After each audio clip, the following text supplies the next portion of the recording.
Good morning, everyone. This is Mayor Sean Patterson Howard. It is Tuesday, March 30th. It is 9:39 a.m. and we are calling to order a regular meeting of the Board of Estimate and Contract. Clerk Holmes, will you call the roll? Yes, ma'am. Thank you. Comptroller Reynolds.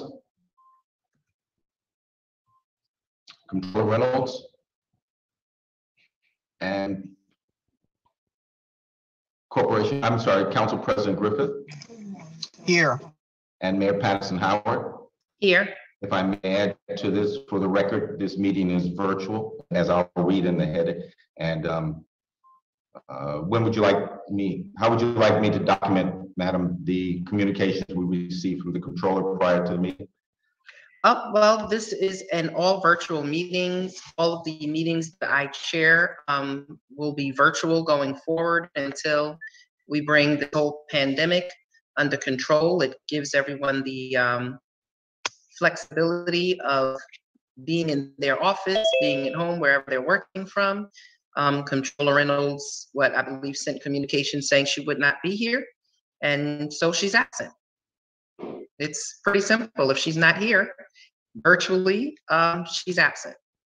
Right. So my communication to her was her request to accept votes to the meeting that she doesn't attend. I'm not able to take those votes from her. If she was present, then that would be a different story. Right. From my interpretation. And we don't have an absentee ballot system in the Board of Estimate and Contracts. You have to be present in order to cast a vote, and she has a very easy option of being virtually present that she has chosen not to take. Comptroller Reynolds is no more busy than anyone else in the city, and everyone else who's elected. Part of our jobs, this is a standard meeting, and there's really no continual excuse for her why she chooses not to attend, other than that she chooses not to attend and participate in the discussion and to cast her votes. So if she's not here, her votes don't count. Yeah, my recommendation is that we read her communication into the record, whatever communication she sent. Okay. I would agree that she is absent, but if she had communication, it should be read into the record. Yes, sir. Thank you. Thank you. Including votes? No. Okay, just her communication, not her votes. That's fine. Thank you. I will pull that up. But if I may, if that's read into record, Madam Mayor, I request that we make comments after which, because well, go ahead and read it into the record. Message sent from Deborah Reynolds, Tuesday, March 30th at 9:18 a.m. City Clerk Holmes, I am requesting you read my votes into today's Board of Estimate meeting for the agenda items attached. The mayor has continuously mutes and stifles my ability to speak. Regards, Comptroller Reynolds, City of Mount Vernon, and her phone number. My reply to the Comptroller was, "Good morning, Madam Comptroller," and that reply was at 9:35 a.m. prior to the start of today's meeting. "Good morning, Madam Comptroller. Votes can only be counted from members in attendance." Okay, and then my question to her was, "Will you be attending this morning's Board of Estimate contract meeting?" As you're aware, from the meeting notice, the mayor has designated the meeting as virtual only. Thank you in advance for your prompt reply. Take care. That ends the communication prior to the meeting. So Council President Griffith, you definitely may speak. What I can say is that I do not serve as the host of the meeting, and I have never muted her other than after saying Comptroller Reynolds point of order, Comptroller Reynolds point of order, Comptroller Reynolds point of order. After 3 point of orders, when she is out of regulation to Robert's Rules of Orders, then I will mute her. But other than that, I think Comptroller Reynolds' lack of familiarity with Zoom and technology in general has been more of a challenge for her than anyone trying to stifle her communication and or her vote. Council President Griffith? I just want to say that, I mean, yes, we know that during COVID, there are different times, and we've had to do things that are not customary as to the way we used to do things when we all even were required to appear. But with technology, it is very able to stretch our limits to be able to vote wherever we are. And what really matters is that the for us get to see how we're voting, or at least there be some sort of authenticity to the work that we're doing. And it's also important, I must say, for all of us to discuss these items and to also hear the concerns of the other voting members to give us pause. There's been many a times when I've heard from other electeds about their concerns at meetings, and I've pulled votes back. So it's really required for you to be here. Quite honestly, we cannot confirm who wrote that email. There's no signature behind it or anything. It's really important for all members to be able to appear if they can.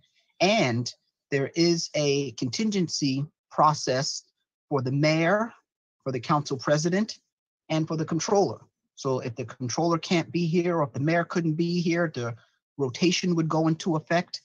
It doesn't end with the elected. If the mayor wasn't here, I would be serving as mayor. This year, Derek Thompson will be serving as council president.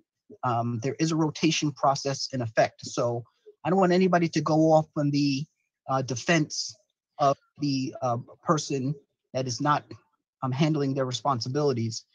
It is your requirement as an elected official to do your due diligence. And I find a way to make these meetings. Personally, I'm sick of Zoom. I think a lot of us are. I'd much rather be face to face with people.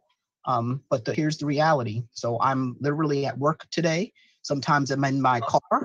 Sometimes I'm home. I prefer to be in City Hall. So with that, I really don't want to hear about the vote that was sent via email.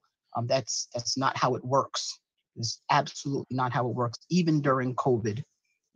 So thank you, Madam Mayor. I agree with you 100%. I don't think any research needs to be done. We know how this is supposed to be done. We follow our neighbors of how they do their Zoom meetings, and we're going to continue to do the same. We've always had meetings with decorum as far as the processing, and we need to get back to that 100%. So thank you, Madam Mayor. Thank you, Mr. Clerk. Thank you, Corporation Counsel. But listen, let's get on with the meeting. I just would like to add on the other instances and times when the comptroller believed that she was being muted. She held up signs, and that would, if she believed that she was muted, when the votes came, she could hold up a sign as she has done in the past. I don't know if that would have counted as a vote, but I just like to put that on, as I don't understand that as an excuse for not attending the meeting today. But the bottom line is that we can go back because we've recorded those different meetings or they've been broadcast. And as you can see right now, those who are watching on Facebook or CMVNY, if someone is muted, then there is a red microphone sign in front of their name. And Councilman Griffith has the ability to mute and unmute himself, as does everyone else on here. Each of us have the ability to mute and unmute ourselves. So my hands are here. I'm not muting and unmuting anyone. I've held my hands up. So, we can prove through documentation and through the magic of technology that her claims are false. When we did have in-person meetings, she chose not to attend.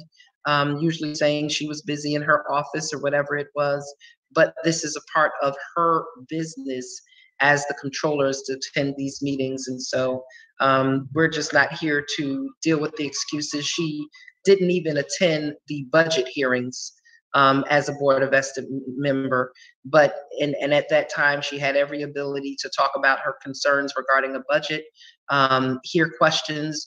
The controller has chosen to hide herself from the public, not be accountable to her co-elected officials, and not to be accountable to the residents who voted her in to serve as the controller. And so this is more smoke and mirrors, and it is painful for our city, that right now we are, on the brink of an operational shutdown because of her lack of willingness to do her job and to participate in government. So with that, if we could move forward, if you have nothing else further to say, Council President, we can move forward with this meeting. I was simply going to say, Madam Mayor, you took the idea right out of my head. Even when you are supposed to appear to not speak, when you are supposed to appear to hear the residents, the controller didn't show. And that's really was critical. During the budget area, which we needed where we need the controller's input as much as possible. So your points are taken right from my brain. Thank you, Madam Mayor. Thank you.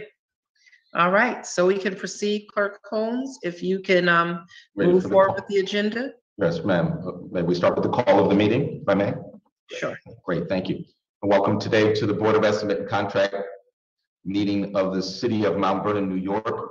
Here's today, Tuesday, March 30th, 2021, for scheduled start time of 9:30 a.m. This is a virtual meeting, and to note, for the safety of all due to the COVID-19 state of emergency, this public meeting is being held virtually and is available to the public by web conferencing.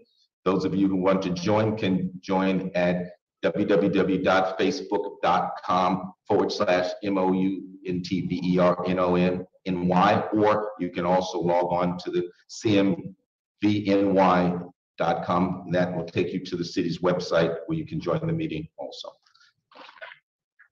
So we start with item number 1, madam? Yes, we should. Right. Resolutions approving ordinances. Item number 1 is authorizing the Mount Vernon, and I'll make the typographical correction to the word Mount Vernon Board of Water Supply to enter into a renewal agreement with Springbrook Software. So moved. Seconded. On the question? Hearing none, roll call. Council President Griffith. Aye. Mayor Patterson Howard. Aye. Thank you. Item number 2 is granting permission for the Youth Bureau to conduct a health resource and awareness fair on the steps of City Hall on April 15th with a rain date of April 16th. So moved. Seconded. On the question? Hearing none, roll call. Council President Griffith. Aye. Mayor Patterson Howard. Aye. Thank you. Okay. Item number 3 is granting permission for the Youth Bureau to conduct a lights on after school youth rally on the steps of City Hall on October 28th, 2021. Seconded. On the question? Hearing none, roll call. Council President Griffith. Aye. Mayor Patterson Howard. Aye. Thank you. Item number 4 is authorizing the mayor to enter into a service agreement with Westchester County Youth Bureau for Safe Haven Youth Empowerment and Step Up. So moved. Seconded. On the question? Just to be clear, these are 3 grants that we are accepting from the County of Westchester via legislative items that were submitted, as well as some of them competitive. One is for the Safe Haven After School Summer Program and Saturday STEAM Program, funded at $72,855. The Youth Empowerment Programs, funded at $41,988. And the Step Up Youth Program, funded at $26,515. And these are all coming from the County of Westchester. Do the roll call. Thank you, ma'am. Council President Griffith. Aye. Mayor Patterson Howard. Aye. Thank you. Item number 5 is authorizing the mayor to enter into a license agreement with Relvis Travel Center 2 for parking spaces in lot number 8, that's Gramerton Avenue and North 3rd Avenue garage, and the removal of 3 parking meters. So moved. Seconded. On the question? Hearing none, roll call. Council President Griffith, Aye. Mayor Patterson Howard. Aye. Thank you. Item number 6 is authorizing the mayor to enter into an agreement with Double Door, it's Mount Vernon Strong Program. So moved. Seconded. On the question? Hearing none, roll call. Mayor, Council President Griffith, Aye. Mayor Patterson Howard. Aye. Thank you. Item number 7 is directing the comptroller to pay the New York State health insurance premiums for retirees. So moved. Seconded. On the question? On the question, this item, the comptroller has been directed, I believe, in 18, 19, and now here again, 2021, to pay for the medical insurance premiums for the retired urban renewal staff. We have urban renewal retirees in the hospital right now whose medical insurance has been canceled. These are people who did serve in the city of Mount Vernon. They are retirees. Their insurance should be covered. The council has so ordered and directed, as well as the Board of Estimate and Contracts for the past 2.5, 3 years, has so ordered and directed the comptroller to pay these expenses. And she has not. And so we have retirees who, after giving many years of service to the city of Mount Vernon in their twilight years, whose health is failing, who are in the hospital and are not able to receive their insurance benefits. So this is of great concern, and we will be passing this again. So roll call. Do you have anything to say, Councilman? You were here for some of the previous votes.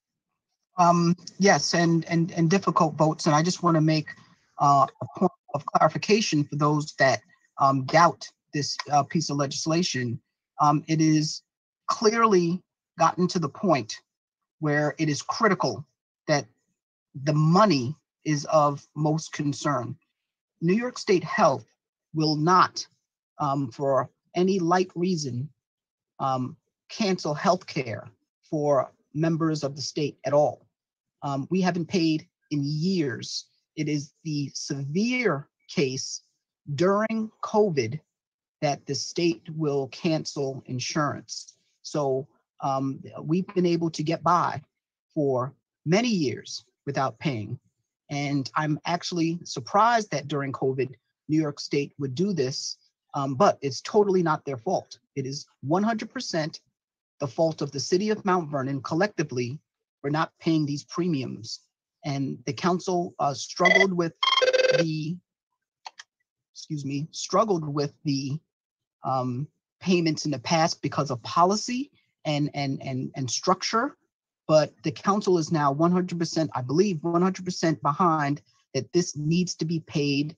These agencies are children of the city of Mount Vernon, if you will. They are sub-entities of the city of Mount Vernon. So if there are any doubters out there that want to think that this is not the mayor's responsibility, the council's responsibility, the comptroller's responsibility to pay these bills, they are 100% wrong. So we have no excuse, no other recourse than to pay this bill in full. No different than the fuel bills. We have no other recourse to pay but to pay the bill. At the end of the day, you had the services rendered, you must pay the bill. Simple as that. I just want to make that clear. Thank you, Madam Mayor. We cannot continue to deny the liabilities or the expenses of the Urban Renewal Agency, but accept the benefits of the Urban Renewal Agency. The Urban Renewal Agency brings in millions of dollars in federal funds each year, and some expenses are not covered. Very few expenses are not fully covered. And so, like when you get a grant from any entity, usually there is a required matching fund. HUD does not require matching monies, but the understanding is whatever cannot be covered through direct and administrative costs would become the de facto match by the city of Mount Vernon. And so right now, these medical benefits go back 5, 8, maybe even more years. And in August of 2019, when you legislated that these bills were passed, the bill then was $248,000. Now, currently, the bill is $395,000. So, even with COVID, I guess the state is at a place where with a $400,000 bill that has not been paid for many, many years, they finally had to take action. My concern is, I know back in January, when we were doing final budgets and adjusted budgets also, that in speaking to New York State Health Insurance Program at that time, the city's bill, not urban renewal, but the city's bill, unpaid bill at that time was $7.2 million. We are trying to find out what it is right now. And so we might be addressing the same fate as the Urban Renewal Agency and losing benefits for the entire city. We have probationary firefighters right now who have been under our employment since August and who after 90 days were eligible for their benefits to be activated in November.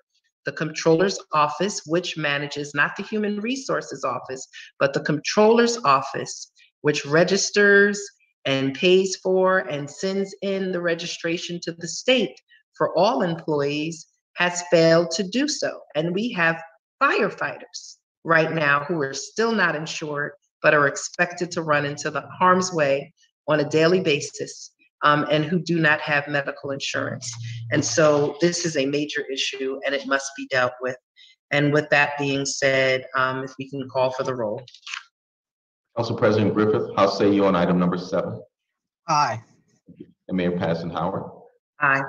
Thank you. Item number 8 is under settlements, and that's approving a settlement agreement related to 1 Bradford Road.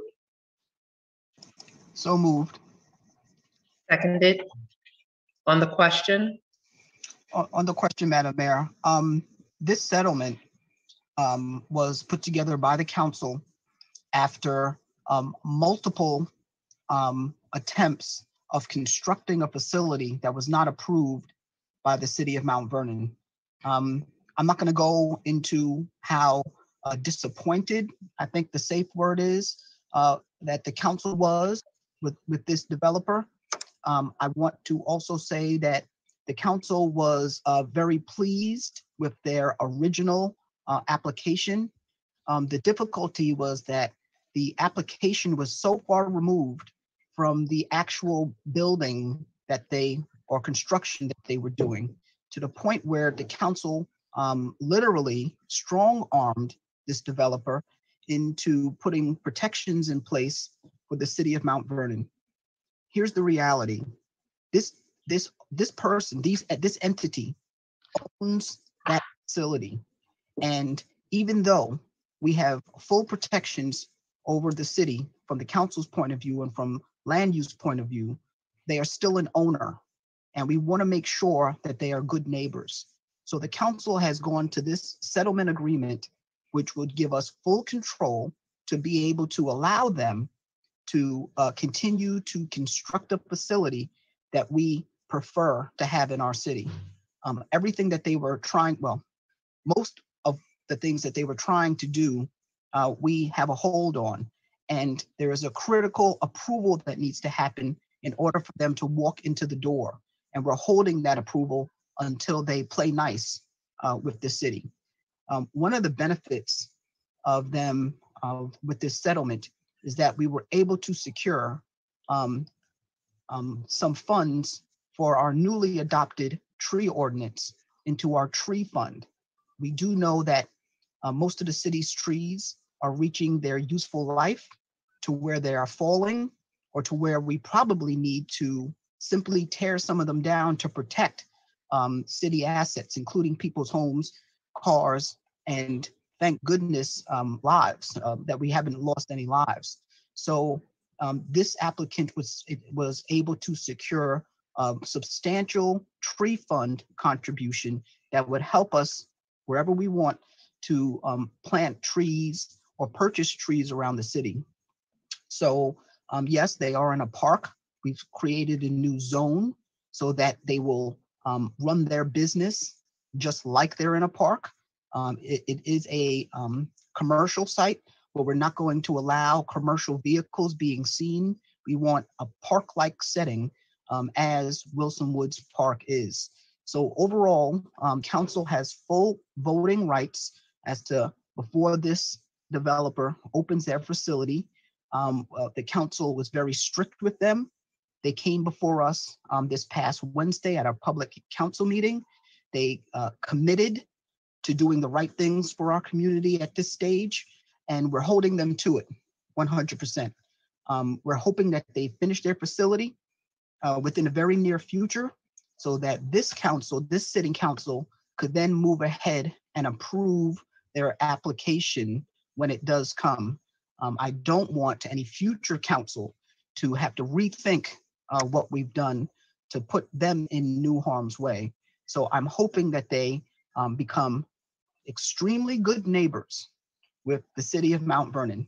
I want them to be honest with the administration, and the administration needs to be honest with them. So I'm saying it on both sides, and we can have a great partner that we can live with in the future. So I'm going to say, even though they were bad actors in the past, I'm hoping that when neighbors see some new trees planted, they know that that is a benefit of this developer that is having their corporate office in our Wilson Woods Park.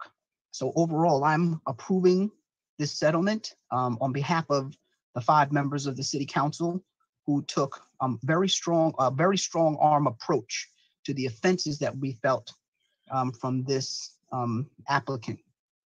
So with that, I will approve on behalf of the council this settlement. Thank you, Madam Mayor, for the time. Thank you so much, Council President Griffith.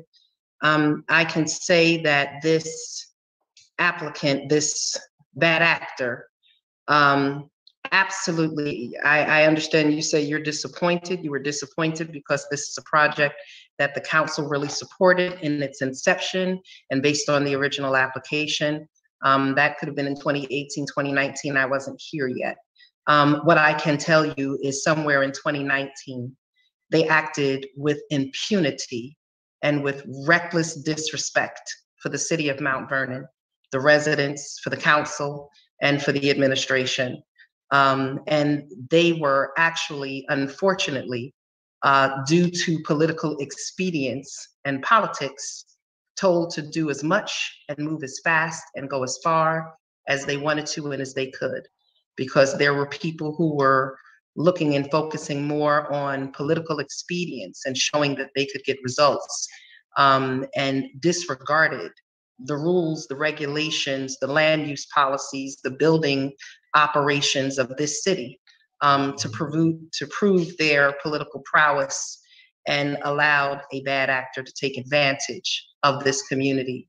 And thus, here we are now having to go back and fix some of that.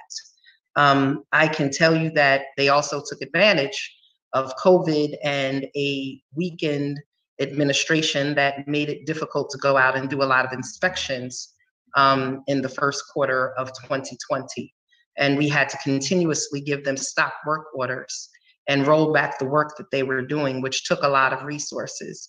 And so I am glad that the council did a lot of work to sit down with them and to renegotiate this settlement, this deal, these regulations. And I am glad that they have agreed to be more professional actors and to consider Mount Vernon and to respect Mount Vernon as they would any other community. And I promise you that this administration and our building department will be very serious in monitoring the work that they're doing. And should they step out of line, we will absolutely shut down what they are doing, and we will bring that information back to the council. So we do expect them to follow not just the spirit of the law that they've agreed to with the council, but the letter of the law to which they've agreed. And they will not be allowed to take advantage or disrespect or disregard with impunity the rules and regulations of Mount Vernon. I do believe that the money that you've received for the tree fund to be a very nice addition to this agreement. As we do know, we've lost lots of trees, and we want to make sure that we're able to refurbish our trees. Those who have died because of age or because of storms, that we've had multiple storms this year, and so that is a good benefit. But please know that this administration will be working very closely with the council and the land use boards to ensure that what they have agreed to, that they will follow with regard and with respect to the community of Mount Vernon. And should they not, then they will be dealt with accordingly. So with that being said, roll call. Yes, ma'am. Council President, how say you on item number 8?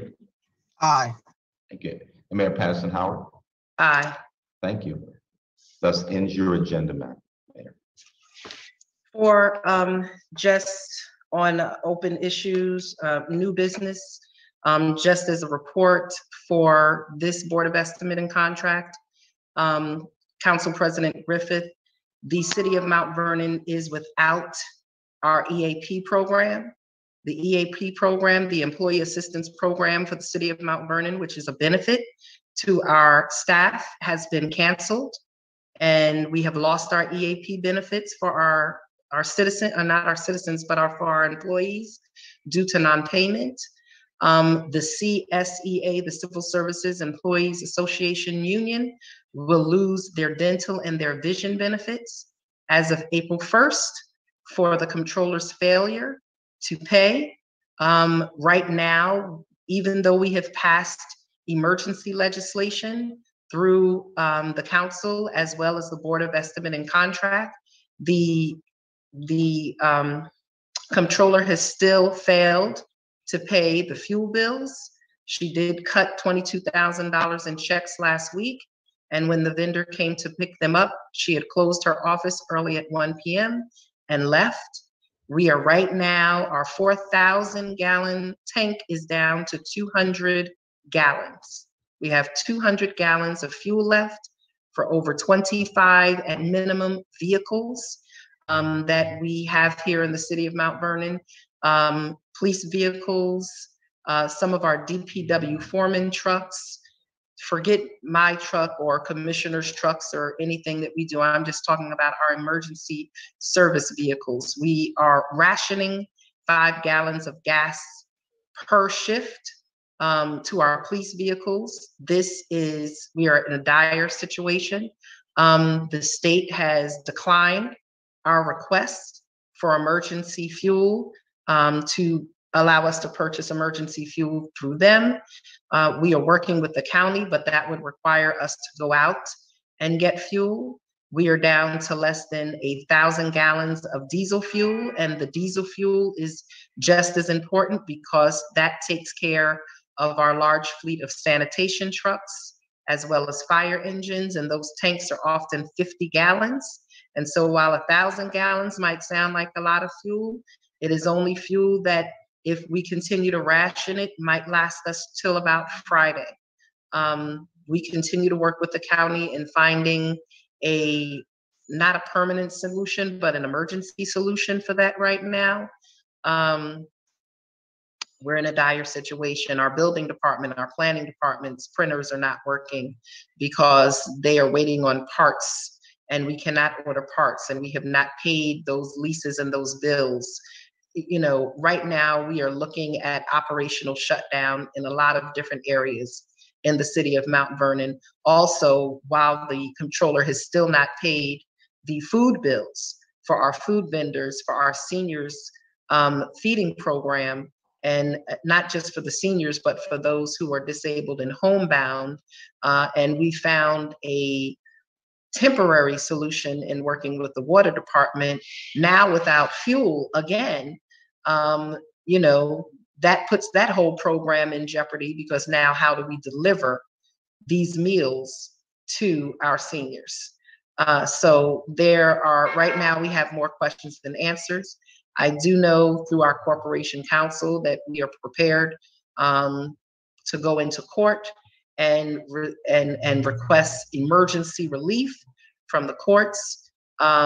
But we have a bigger problem than just fuel. We have a bigger problem with our vendors being paid, with equipment from DPW scheduled to be repossessed, with looming elimination of medical benefits for our staff and vision and dental benefits for CSCA, and elimination of benefits for the elimination of EAP for the entire city, and so many other just basic day-to-day functions of the city. There has to be some resolve. I look forward to coming together with the council and our commissioners to really see what we are going to do. People have asked if we just storm the comptroller's office and shut her office down and take over it.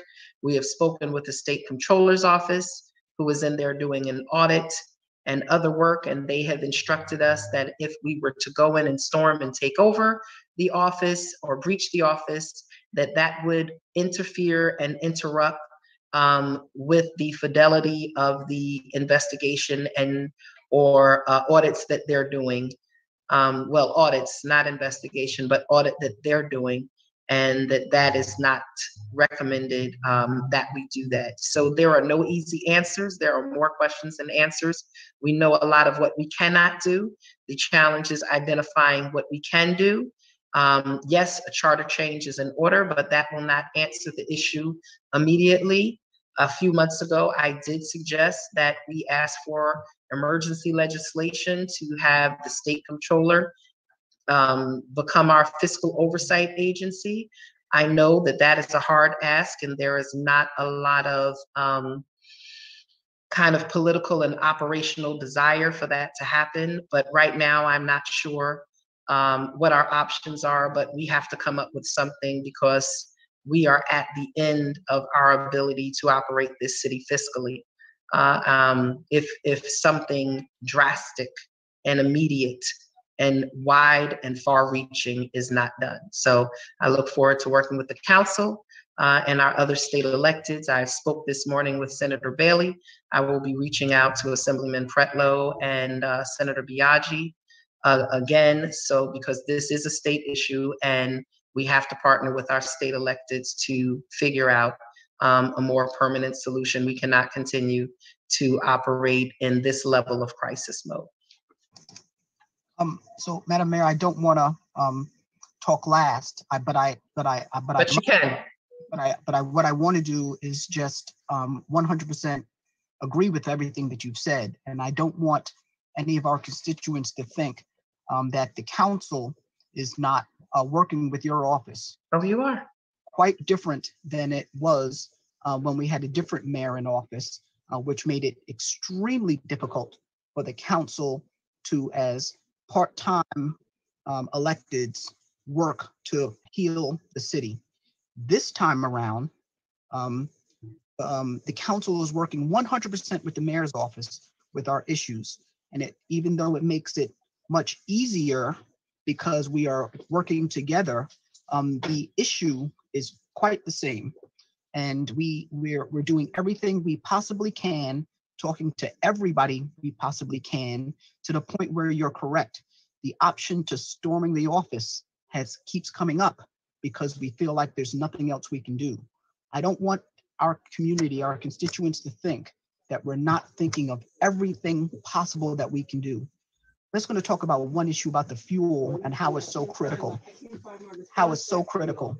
The fuel, when it gets to the bottom of the tank, once you start pumping the bottom of the tank fuel into your trucks, it creates problem for all of the vehicles because the sediment that falls to the bottom gets stuck in the injectors of the vehicles.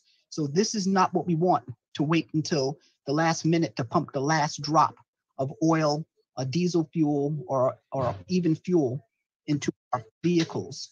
So it's very disappointing that the state is not helping us. It's very disappointing because we've been reaching out to our partners higher up to assist us. So I'm disappointed in hearing that. I will reach out to everybody I can about the urgency here. The image doesn't need to be that garbage doesn't get collected on a certain day, and it starts to build so that residents can feel it. We don't want a fire to happen and we can't get there to put it out. We don't want to call Pelham and Yonkers to put out our fires because our trucks can't move. This is critical. And our office, the council, and your office, the mayor's office, with your team of commissioners, have been raising the red alert for the longest, and something has to be done, and we're working in every avenue to get it done. So, Madam Mayor, I thank you. I thank your commissioners for letting us know their concern. We had one commissioner that came to us on Wednesday, on Wednesday, and really brought it home for us to show that, to really make us feel the difficulty of what you guys are going through on the day-to-day. So we're working together. My point is, Madam Mayor, that thank you. Keep doing what you're doing. Whenever you need me, I come over, and the council will as well. So we're not divided in this defense of the city. The mayor's office and the council are working 100% together in strategy of whatever we can do to serve our residents. So thank you, Madam Mayor. No, thank you so much. No, clearly we have been working very closely with the council, and we will continue to do so. And as you said, we have raised every red flag that we can. One of the challenges is that, Mount Vernon had been a political circus for so long that, after you cry wolf 20 times, the 25th through 30th time of crying wolf, after a while, people just stop believing it. And, we understand that people have lots going on, but this is time. It is time for external intervention, and anything outside of an act of God or a person on a higher level to happen is not, we're not going to be able to just solve this internally. And I will reserve the rest of what I have to say for in person, because we do want to find a way to keep partners and preserve partnerships, but we do need our partners to act with clarity and act in a way that is swift and is sure, and that the citizens of Mount Vernon deserve. So with that, if all business is done, can you make a motion? Motion to adjourn. Seconded.